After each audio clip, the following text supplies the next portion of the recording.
Tengo una duda como conceptual. ¿Ya? ¿Cuál sería la definición formal de cargas libres? Las cargas libres son todas las cargas eléctricas, déjenme enfocar bien esto, que no se generan por el proceso de polarización de los dieléctricos. ¿Ya? Entonces, de nuevo les cuento que los dieléctricos lo que hacen es no conducir electricidad, sino que lo que hacen es simplemente cuando hay un campo eléctrico, es polarizar las moléculas, ¿ya? Eso genera una redistribución de las cargas dentro del dieléctrico y eso produce que en ciertas zonas del dieléctrico tú puedas tener densidades de carga, es decir, puedes tener más cargas de un signo que de otro. Es decir, localmente el dieléctrico deja de ser un material neutro y pasa a ser un material cargado localmente, pero solamente por este proceso de acomodamiento de las cargas dentro de las moléculas, ¿ya? Entonces a eso yo le llamo cargas de polarización y aparecen tanto en la superficie como dentro del volumen del dieléctrico, ¿ya?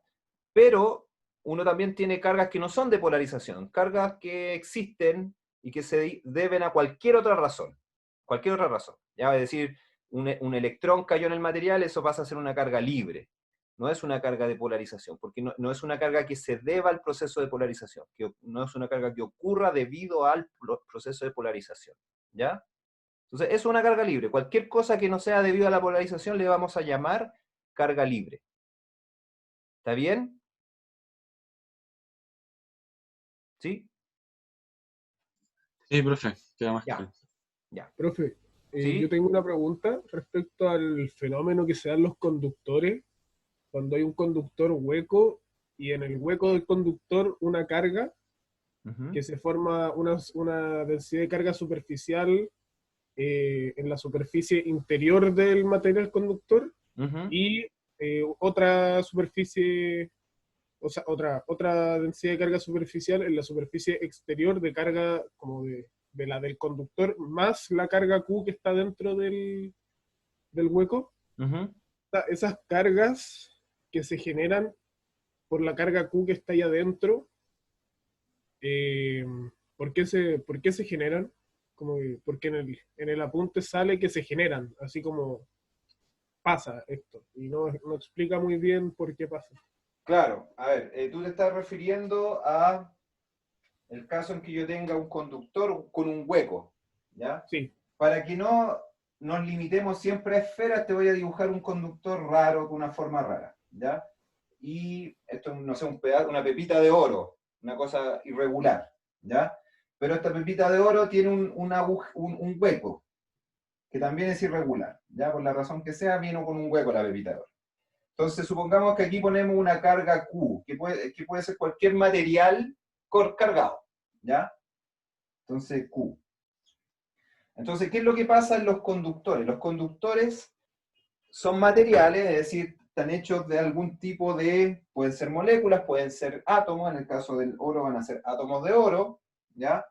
Pero tienen la particularidad de que cuando uno tiene un átomo, lo que tiene es la figura clásica del átomo, que uno tiene como un núcleo, que es cargado positivo, y electrones dando vuelta al núcleo, ¿ya? Esa es digamos, el cuadro clásico de un átomo. Uno sabe después, cuando se desarrolló la mecánica cuántica, que eso no es cierto. Los átomos no son, o sea, los electrones en el átomo no son partículas, sino que son nubes de probabilidad de que el electrón esté ahí. Es una cosa muy rara, ¿ya? La mecánica cuántica es una cosa muy, muy rara.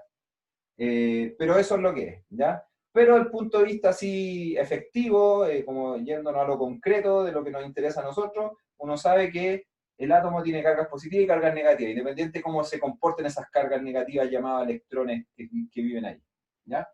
Pero ocurre que si un material es un muy buen conductor, sus átomos van a cumplir una cierta propiedad, que es que si yo le aplico un campo eléctrico a esto, es decir, si le aplico una fuerza a estas cargas, que eso es lo que van a sentir en el fondo las cargas al haber un campo eléctrico, van a sentir una fuerza que las va a empujar en alguna dirección, que depende de la dirección del campo y de la carga en sí, ¿ya? Entonces yo le aplico un campo, las cargas, los electrones van a salir volando, ¿ya? Eso es lo que hace que estos materiales sean buenos conductores. Los electrones van a salir volando. ¿Ya? No se van a quedar dándole vuelta al átomo, sino que van a decir, hay un campo eléctrico, salgo volando entonces. ¿Ya? Y ese proceso va a sacar tantos electrones como sea necesario para que cuando este proceso termine, ¿ya? El campo eléctrico dentro del conductor se haga cero. ¿Por qué? Porque si no se hace cero, entonces este proceso seguirá ocurriendo. Pues en el fondo, si yo tengo un átomo acá, ¿ya? Que estoy tratando de dibujar lo mismo que dibujé allá, pero no me salió, lo voy a volver a hacer. Si yo tengo un átomo ahí, y el campo eléctrico dentro de este conductor todavía no he sido capaz de hacerlo cero, entonces se me van a seguir saliendo electrones. Es decir, la única manera de que estos átomos dejen de perder electrones es que el campo eléctrico en el lugar donde están estos átomos se haga cero. Porque mientras no sea cero, van a seguir perdiendo electrones, porque pierden electrones con mucha facilidad, y esos electrones se mueven con mucha facilidad en esta zona. ¿Ya? Entonces, mientras no se haga cero el campo eléctrico, yo voy a seguir perdiendo electrones hasta que el movimiento de estos electrones cree densidades de carga dentro de mi conductor que sean capaces de cancelar el campo eléctrico que yo estoy externamente aplicando. ¿Ya? Entonces, en un principio yo voy a poner un campo eléctrico, no sé, para allá. ¿Ya? Y en un principio ese campo eléctrico va a valer lo mismo en todas partes. ¿Ya? Va a tener como un río de flechas que representan mi campo eléctrico original. Pero los electrones de esta cosa van a empezar a salirse de los átomos y van a empezar a reacomodarse. ¿Ya? Y lo van a hacer hasta que el campo eléctrico en el interior, que originalmente tenía el mismo valor que afuera, se haga cero. Entonces, después de un rato, yo voy a tener campo eléctrico cero. Es decir, las flechas que puse adentro se me van a morir. ¿Ya?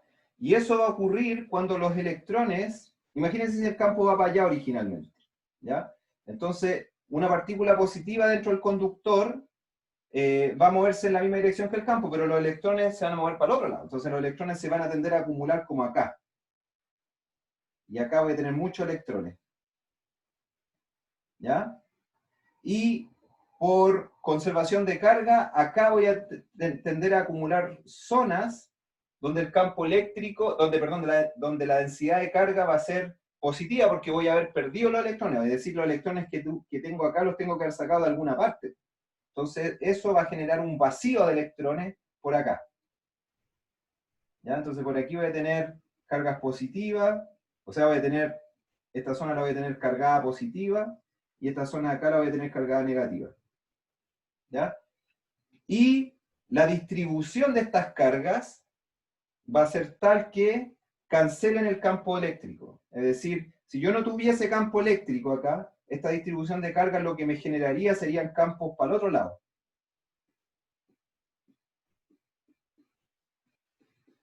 Pero como sí tengo campo eléctrico, de hecho el campo eléctrico externo es el que me mueve originalmente las cargas, entonces el campo eléctrico generado por las cargas va a ser tal que va a cancelar este campo eléctrico externo, y lo que voy a tener al final del día va a ser que dentro del conductor mi campo eléctrico se tiene que hacer cero. ¿Ya? ¿Por qué? Porque si no es cero, yo todavía no voy a estar en la condición electrostática, porque electrostática significa que las cosas están estáticas, es decir, nada está cambiando. ¿Ya? Entonces, si mi campo eléctrico no fuese cero, yo voy a seguir robándole electrones a los átomos y voy a seguir cambiando la densidad de carga que yo tenga en cada punto de mi conductor. Por lo tanto, todavía no voy a estar en mi estado electrostático. Entonces, si mi objeto es muy buen conductor y estamos en el caso electrostático, entonces tiene que ocurrir que el campo eléctrico adentro tenga que ser cero. ¿Ya? Entonces, si el campo eléctrico tiene que ser cero como condición para que mi conductor esté en un estado electrostático, entonces de ahí deduzco que la densidad de carga dentro del conductor tiene que hacerse cero, porque acuérdense que la divergencia del campo eléctrico es igual a la densidad de carga sobre epsilon cero. Entonces, si mi campo eléctrico dentro del conductor es cero, la divergencia del campo eléctrico también es cero y la densidad de carga también es cero. Entonces, lo único que me va a quedar es que en mi conductor las cargas no se me van a acumular dentro del volumen del conductor, sino que se me van a acumular solo en la superficie. Es decir, va a haber una pequeña cascarita de cebolla envolviendo este conductor que va a contener cargas. En este lado esas cargas van a ser negativas y en este otro lado esas cargas van a ser positivas. ¿Ya? Entonces, contestando específicamente tu pregunta, ¿de dónde salen esas cargas? Salen de los átomos, ¿ya? Los átomos van a ir perdiendo cargas y van a ir, digamos, poniéndolas en los bordes. ¿Se entiende ahora mejor? Sí, pero iba más enfocada al rol de la partícula, o sea, de la carga Q que está dentro. No Ah, sé de veras, cómo- pues si me estás hablando de la carga Q, ya. No, la carga Q es distinto en el sentido de que, o sea, es la misma idea, pero en un caso distinto. Suponte que yo no le pongo un campo eléctrico externo, sino que le pongo una carga Q adentro a este conductor. ¿Ya? Entonces lo que voy a generar es un campo eléctrico tipo ley de Coulomb, ¿cierto? Apuntando hacia afuera. Y lo que eso va originalmente a hacer es que va a generar un campo eléctrico en todas partes, no solamente en el hueco, sino que afuera, dentro del conductor también. ¿Ya? Eso va a ser al principio. Pero luego, el conductor, por ser buen conductor, lo que va a hacer es sacar cargas, ¿ya? Y las va a hacer moverse, es decir, las cargas que tengo en mis átomos van a poder moverse libremente y van a hacer que las cargas positivas se me vayan para los bordes, digamos, es decir, aquí voy a acumular cargas positivas, ¿cierto? Y por conservación de carga voy a también generar cargas negativas que van a ir para el otro lado. Es decir, si el campo eléctrico va para afuera, los electrones van a ser empujados hacia adentro, ¿ya? Entonces, con lápiz azul voy a poner dónde se van a acumular los electrones. Los electrones se van a acumular como aquí, aquí, aquí, aquí y acá, ¿ya? Y luego de un rato, luego que dejo evolucionar este proceso y acumulo más y más electrones acá, voy a lograr que mi campo eléctrico dentro del conductor se me vaya a cero.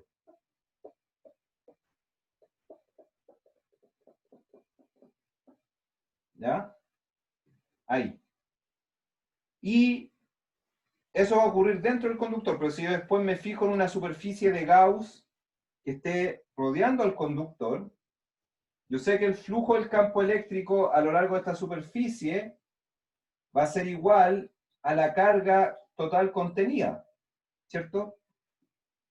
Entonces, estas carguitas que se me acumularon en los bordes, aquí, y las cargas negativas que se me acumularon acá, esas no me van a contribuir a la carga total, porque el conductor originalmente era neutro, ¿cierto? Entonces, si yo sumo las cargas que se me acumularon acá, más las que se me acumularon más afuera, eso me tiene que dar cero, y lo único que me queda es la carga Q, es decir, en términos de la carga total que tengo dentro de mi superficie de Gauss, que ahora está envolviendo todo el conductor, la carga total va a pasar a ser solamente la carga Q, ¿ya? Lo cual no ocurre acá, pues si yo hago una superficie de Gauss adentro del conductor, ahí la carga Q incluye la carga total, perdón, incluye la carga Q más las cargas negativas que se me acumularon acá, ¿ya? Y eso es lo que genera que a pesar de que yo tenga una carga Q acá, yo puedo tener flujo cero dentro del conductor. De hecho, eso es lo que necesito que ocurra. Necesito tener flujo cero porque el campo eléctrico dentro del conductor es cero, ¿ya?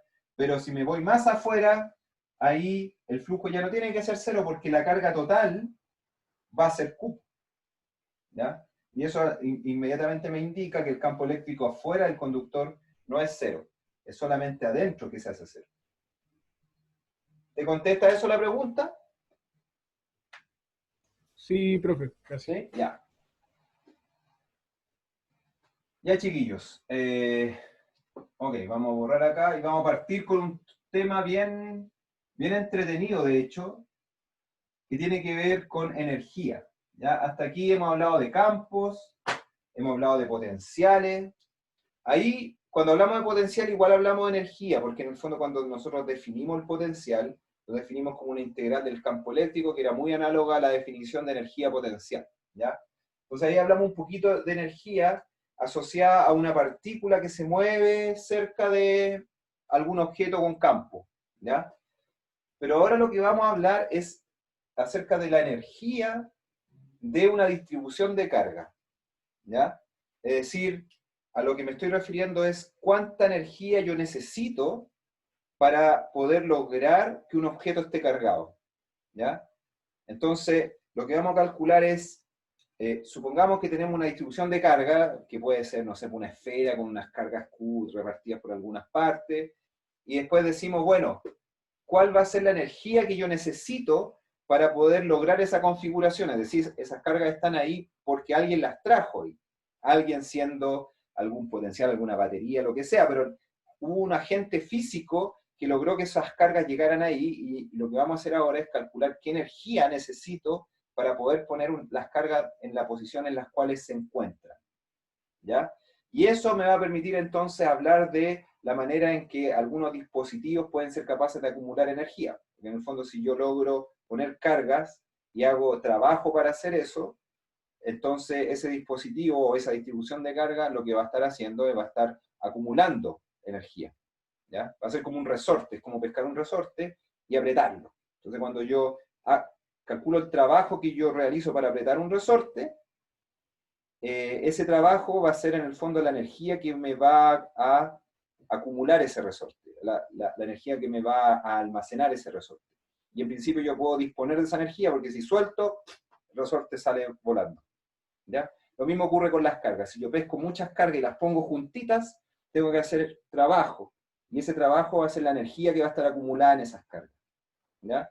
Entonces lo que vamos a hacer ahora es calcular cuánta energía yo tengo acumulada en una cierta distribución de cargas y vamos a llegar a un resultado bien bonito, que es que esa energía se puede expresar en términos de los campos eléctricos que esas cargas producen, ¿ya? Es decir, yo voy a poder expresar esa energía en términos de cómo estén distribuidas las cargas y cuánto vale cada una, pero también voy a ser capaz de expresar eso en términos de los campos que estas cargas producen, ¿ya? Que es un resultado bien choro, ¿ya? Así que vamos con eso, vamos a conectarnos ahora con la energía de una distribución de cargas.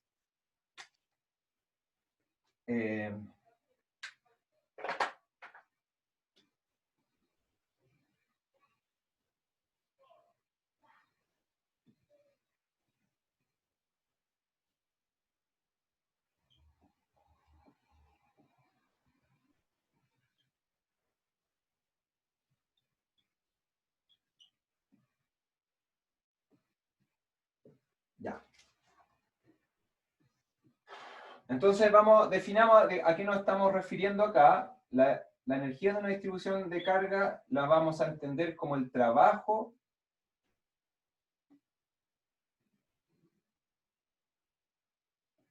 requerido para juntar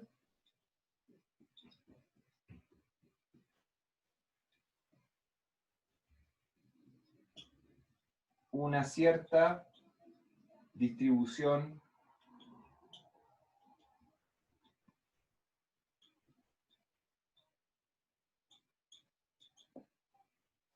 y será entonces, y corresponderá entonces a la energía acumulada por la distribución, ¿cierto? Y en ese sentido,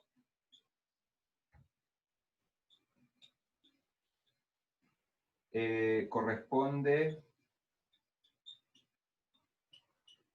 a la energía acumulada por la distribución.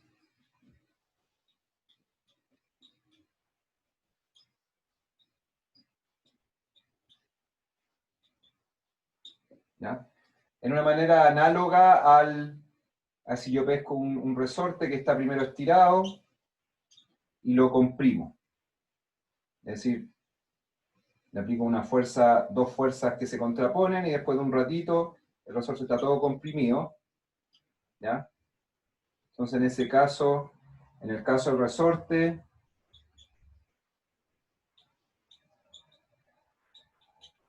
el trabajo realizado para comprimirlo,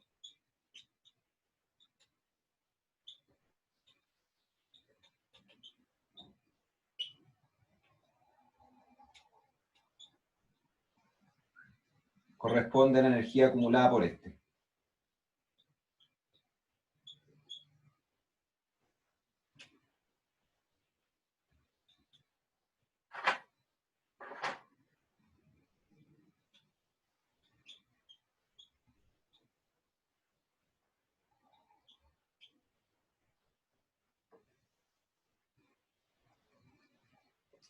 Ya, eso. Entonces, para hacer el cálculo de cuánto trabajo yo requiero para juntar una cierta distribución de carga, lo primero que voy a hacer es preguntarme cuánto trabajo necesito para juntar dos cargas, ¿ya? Y después, y ponerlas, digamos, a una cierta distancia. Y luego las dejo ahí, y luego pesco otra carga, la traigo desde el infinito y calculo el trabajo que requiero para ponerla a una cierta distancia de estas dos cargas. Y luego traigo una cuarta carga y calculo el trabajo que necesito para ponerla a una cierta distancia de estas otras tres cargas. Y así. Y así voy construyendo mi distribución de carga y voy calculando el trabajo que necesito para producir esa distribución. ¿Ya? Entonces, partamos calculando el trabajo para poner dos cargas dos cargas que las voy a llamar, perdón, 1 y 2, a una distancia R sub 1, 2. ¿Ya? Entonces, el trabajo para poner, o sea, le voy a llamar W a ese trabajo, le voy a llamar trabajo 1, 2, ¿ya? Que se va a hacer el trabajo para poner a dos cargas a una distancia R sub 1, 2, ¿ya?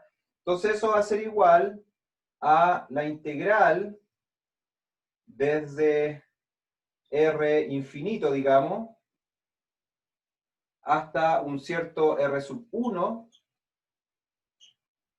de la fuerza que siente la carga 1 punto su diferencial de desplazamiento, desde R1.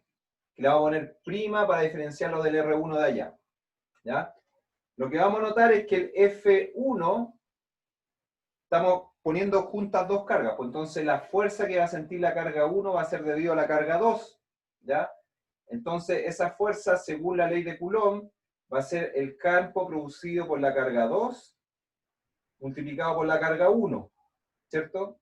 Y el campo producido por la carga 2 es la carga 2 dividido por 4pi epsilon multiplicado por el vector que separa a la carga 1 y la carga 2, es decir, vamos a tener aquí un R1 menos R2 dividido por el módulo de R1 menos R2 al cubo. ¿Ya?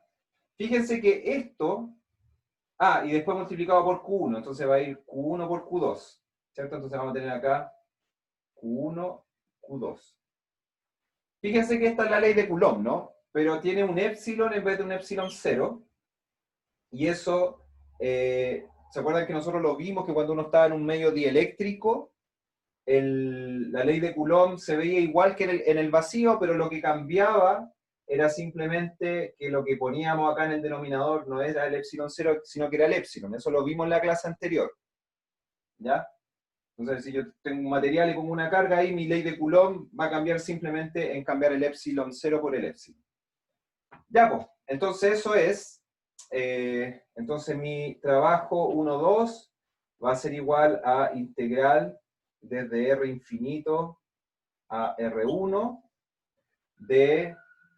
y voy a sacar las constantes, porque ¿para qué me voy a complicar con las constantes? Las saco fuera de la integral, tengo un Q1, tengo un Q2, tengo un 4pi epsilon, ¿ya?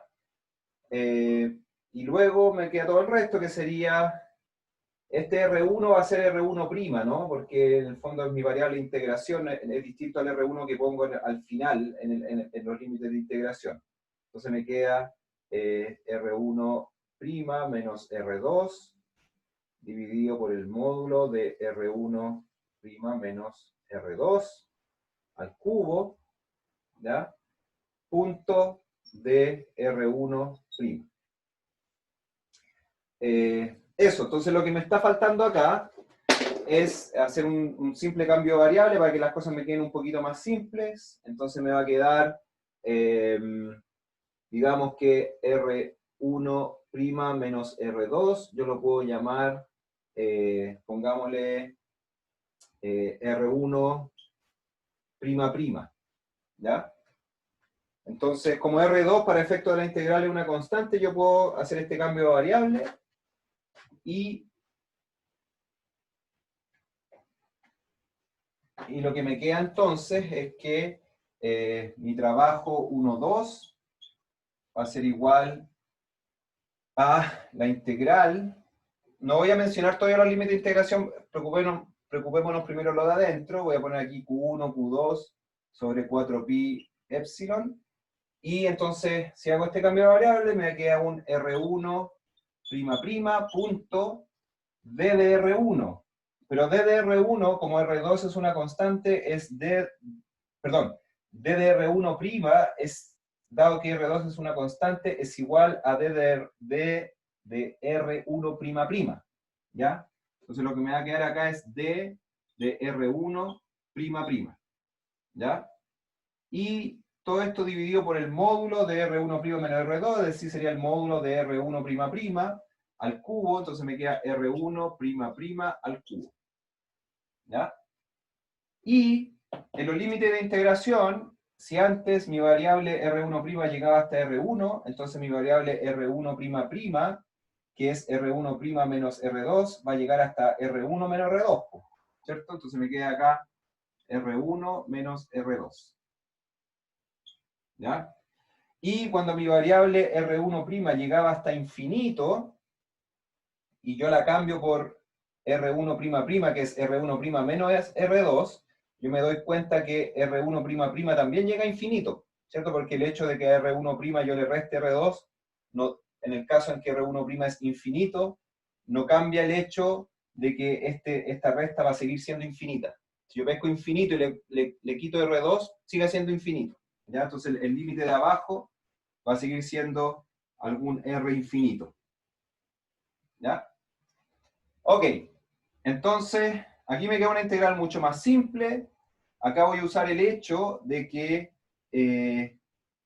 R1' punto de R1', yo lo puedo expresar como R1' escalar multiplicado por D de R1', ¿ya? ¿De dónde saco eso? Simplemente el hecho de que si yo pesco mi vector R1', y lo elevo al cuadrado y lo diferencio, ¿ya? Es decir, si pesco el diferencial de R1', al cuadrado, ¿cierto? Es decir, esto es el producto punto entre R1', y R1', ¿ya? Ese producto punto entre R1', punto R1', yo sé que es igual al diferencial de R1', al cuadrado escalar, ¿ya? Porque simplemente el módulo al cuadrado del vector R1', ¿ya? Entonces, esto, si uno se fija, lo que uno tiene acá es, dentro de esta diferencial, lo que uno tiene es R1',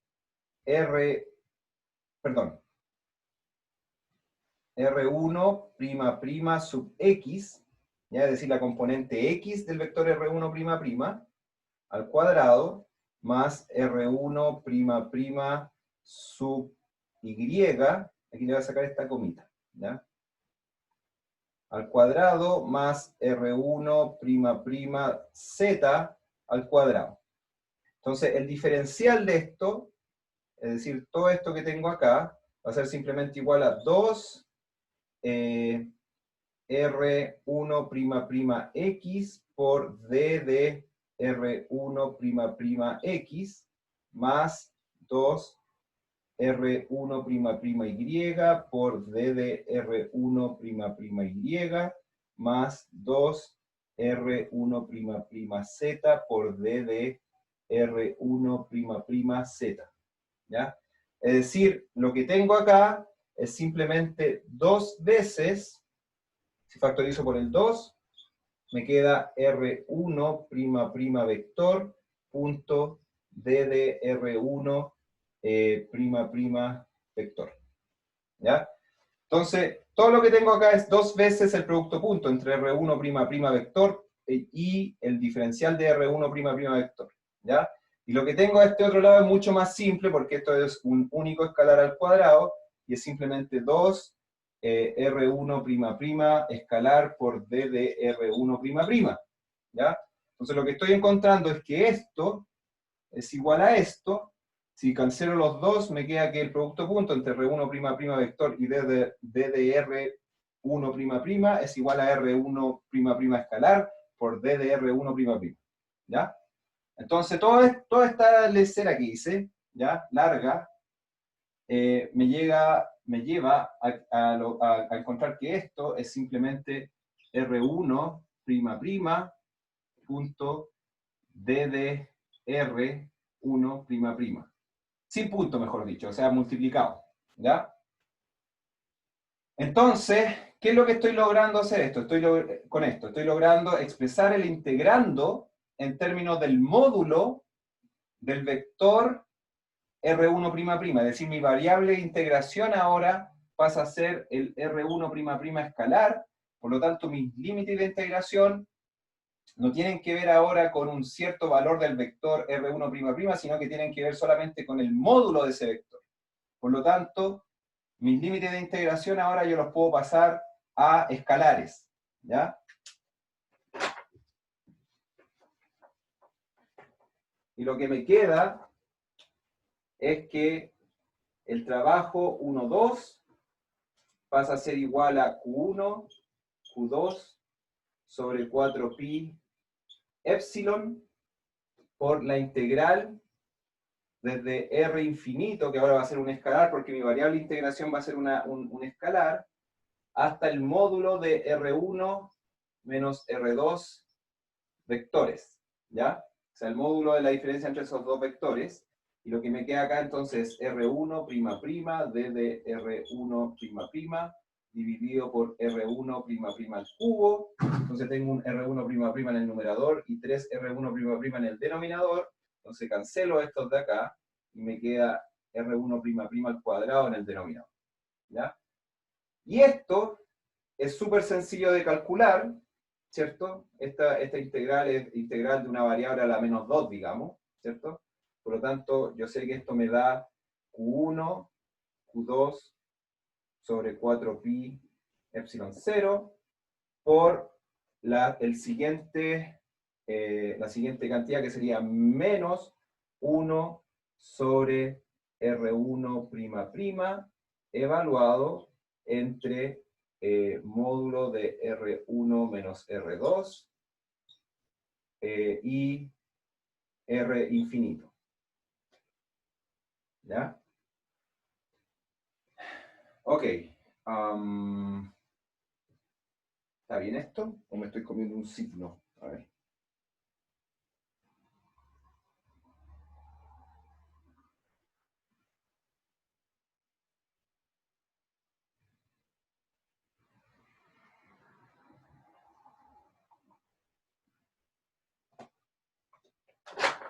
Voy a borrar esta parte. A ver. Estamos haciendo la integral 1, 2.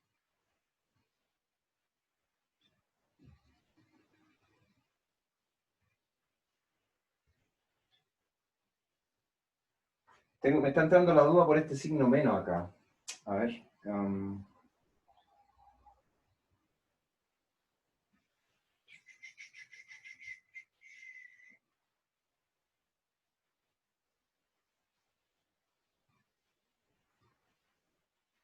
Ahí. Necesito ayuda, chiquillos. A ver, no sé por qué me está dando No, fallado el sitio. porque da vuelta los límites de integración.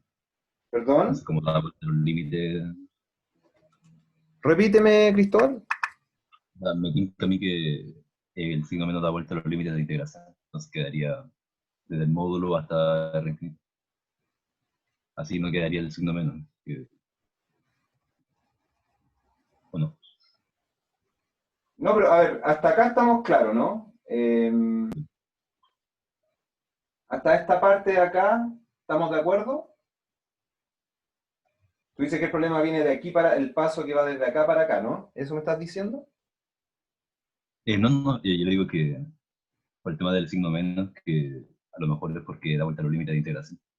No, es que los límites de integración también puestos. Pues sí, o sea, siempre la integral, el trabajo que estamos calculando es el trabajo al llevar la partícula desde infinito hasta un cierto punto, que va a corresponder a una distancia dada por la diferencia entre R1 y R2.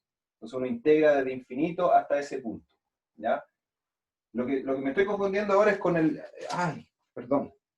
Denme un segundito para... Puede que me haya embarrado acá.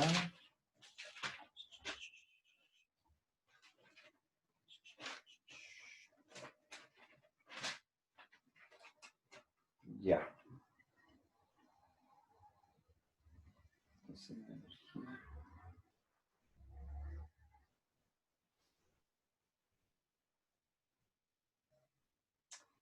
Ya.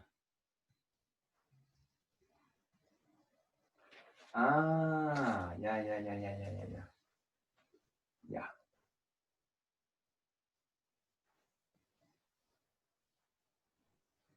Sí, esto es una cuestión media sutil, perdón. El trabajo, es que aquí tiene que ver con definiciones, por eso me estaba confundiendo. Si yo realizo trabajo positivo,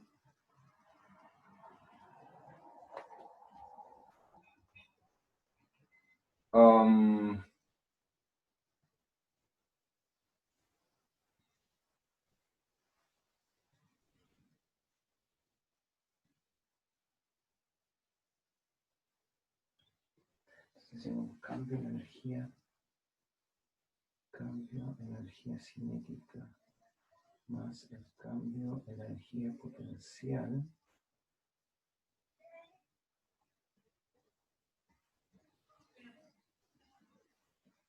Claro, eso es 0. Ya, chiquillos, aquí está lo que estamos calculando acá es el trabajo, ¿ya? Que se realizó sobre la partícula para llevarla, sobre la partícula 1, digamos, para llevarla desde infinito a alguna posición cercana a la partícula 2, ¿ya? Entonces, el trabajo, como nosotros vimos en mecánica, es el cambio en la energía cinética, ¿ya? Entonces, lo que yo estoy calculando al calcular este trabajo es el cambio en la energía cinética producido en la partícula R1 cuando se acercó hacia la partícula R2 y quedó a una distancia dada por R1 menos R2, ¿ya? Entonces, trabajo 1,2 vendría siendo igual al cambio en energía cinética de la partícula en el proceso de acercarse desde infinito hasta este punto, ¿ya? Pero yo sé que en mecánica, cuando tengo una fuerza conservativa, que es el caso de las fuerzas tipo Coulomb, yo sé que voy a conservar la energía, ¿ya? Entonces, en ese proceso, yo sé que al cambiar la energía cinética, yo también voy a haber cambiado la energía potencial de manera tal que, que la suma de los dos cambios me tiene que dar 0, porque esta suma de dos cambios, en el fondo, es el delta de energía cinética más energía potencial, ¿ya? Y esto es la energía total, ¿ya? Por lo tanto, si estoy en el caso conservativo donde la energía total se conserva, yo sé que mi delta K más delta U tiene que ser 0, y por lo tanto, eso implica que la variación en mi energía cinética es igual a menos la variación en mi energía potencial. ¿Ya? Entonces, aquí es donde venía la confusión de los signos, porque esto, hasta aquí yo había calculado bien, pero yo sé que esto implica que como esto es el trabajo hecho por las fuerzas eléctricas debido a la interacción entre la partícula 1 y la partícula 2, entonces el cambio en la energía potencial en ese proceso va a ser menos ese trabajo. ¿Ya? Entonces, si yo paso este menos para el otro lado, me queda que el cambio en energía potencial va a ser menos delta K, que en el fondo va a ser menos el trabajo hecho por el campo eléctrico, en este caso el campo tipo Coulomb, para llevar, o en el proceso de llevar la partícula 1 desde el infinito hasta un punto dado por una separación que vamos a llamar R1 menos R2. ¿Ya? Por lo tanto, lo que les quiero explicar acá es que en el proceso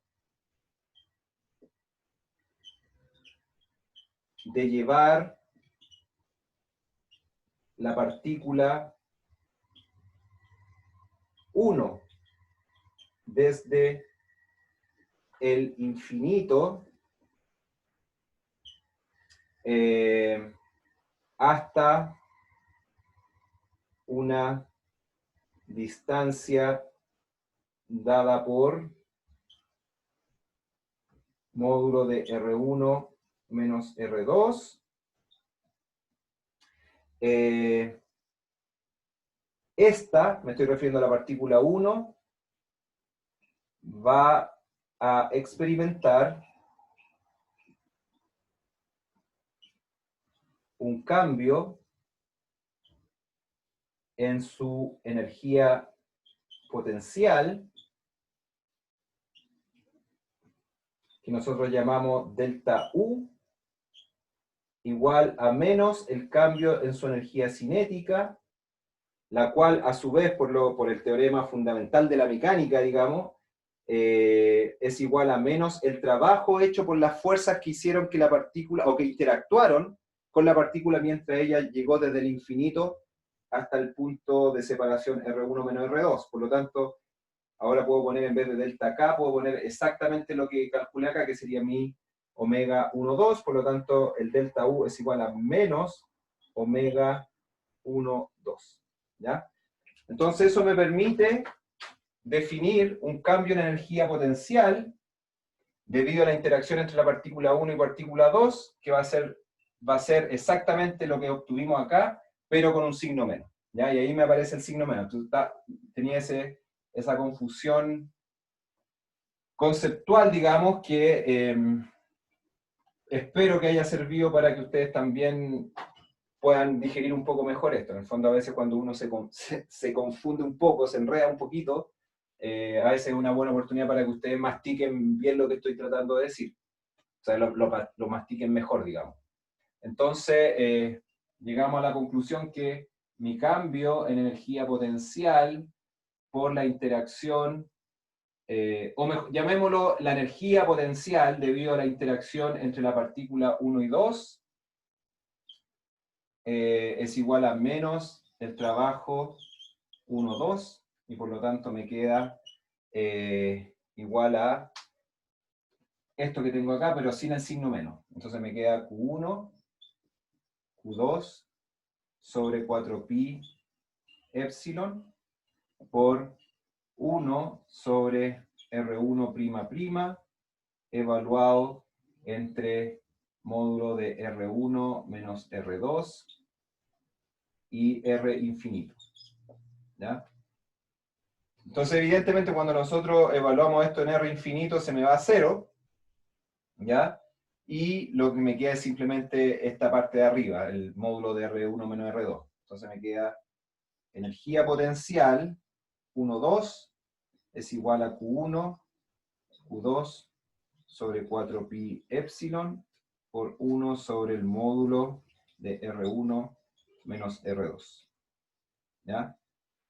Ahora, uno podría decir que módulo de R1 menos R2 le podemos cambiar un poquito el nombre para que nos quede un poco más simple, nos queda R12.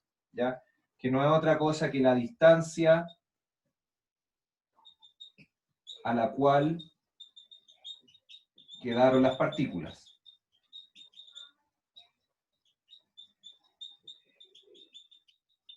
Profesor, ¿Sí? ahora que finalizamos esta idea, podríamos tomarnos una breve pausa, ¿no? Ya, pues, listo. Ya, gracias. Termino de escribir esto de manera lo más simple que me puede quedar.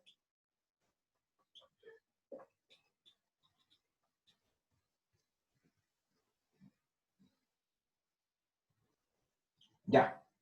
Entonces esa es la energía potencial que ganaron estas dos partículas debido a la interacción que tuvieron, en el sentido de que es menos el trabajo que se realizó, porque en el fondo uno sabe que al conservarse la energía, la suma del trabajo más la energía, la suma de la energía cinética más la potencial se me tiene que conservar, ¿ya? Así que hasta ahí lo dejamos, y el resto va a ser bien straightforward, como se dice.